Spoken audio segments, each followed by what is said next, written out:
বিস্তারিত জানাতে নেত্রকোনার পাঁচহাট এলাকায় আছেন সহকর্মী আলপনা বেগম, সরাসরি যাচ্ছি তার কাছে।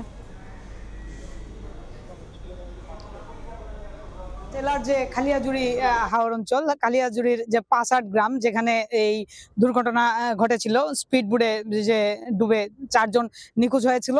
আজকে দুপুরে এই আধা ঘন্টা আগে একটি শিশুর মরদেহ উদ্ধার হয়েছে। ভেসে উঠলে সেই শিশুটিকে তারা পেয়েছে।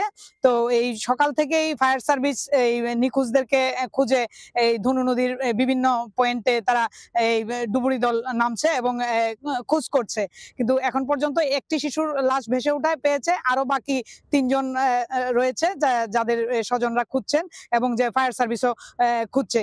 তো এই যে এই নবাব মিয়ার, পাঁচহাট গ্রামের নবাব মিয়ার ছেলে যে রানা মিয়া, তার বিয়ের জন্যই আসলে এই তার বাড়িতে লোকজন এসেছিল এবং বিয়ের আগে গ্রাম অঞ্চলে একটা অনুষ্ঠান হয় যে পানিতে আগে যেতে হয়। তো ওই পানিতে যাওয়ার জন্য স্পিড বোটে তারা 7 জন উঠেছিলেন এবং 7 জন উঠে যখন এই যাচ্ছিল তখন চরপাড়া এবং পাঁচহাট এলাকার যে মাঝখান জায়গা, সেখানে একটি যে মাছ ধরার নৌকা থাকে, সেই মাছ ধরার নৌকার সাথে সংঘর্ষ হয় এবং সংঘর্ষ হলে পরে সেই মাছ ধরার নৌকার যে জেলেরা ছিলেন বা মাঝিরা ছিলেন, তারা সেই স্পিড বোটের চালককে স্পিড বোটে উঠে এই মারধর করার সময় স্পিড বোটটি ডুবে যায়, যেটি বলছেন যে স্বজন এবং স্থানীয়রা বলছেন যে মারধর না করে, এবং তখন যারা এই নৌকায় ছিল তারা স্পিড বোটে ছিল, তারা বলছিল যে তাদেরকে ওই যদি স্পিড বোটের চালকের অপরাধ হয়ে থাকে তাকে যেন শাস্তি দেওয়া হয় পরবর্তীতে, কিন্তু আমাদেরকে যেন পারে উঠিয়ে দেওয়া হয়। কিন্তু এটি না শুনেও ওই মারধর করতে থাকা অবস্থায় তখন স্পিড বোটটি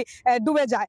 স্পিড বোটের উপর চাপ পড়ে সেটি ডুবে যাওয়ার ফলে যে কারণে এই 3 জন পারে উঠতে পেরেছেন তীরে, আর যে 4 জন নিখোঁজ ছিলেন তাদের মধ্যে 3 জনই শিশু আর একজন হচ্ছে 18 বছর বয়সী, সে হচ্ছে যে সেই বরের বোন।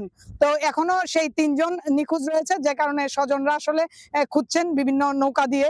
তো এই যে আজকে এই নৌকা ডুবে স্পিড বোট ডুবির যে নিখোঁজের ঘটনার, এই ছিল আমার কাছে সর্বশেষ।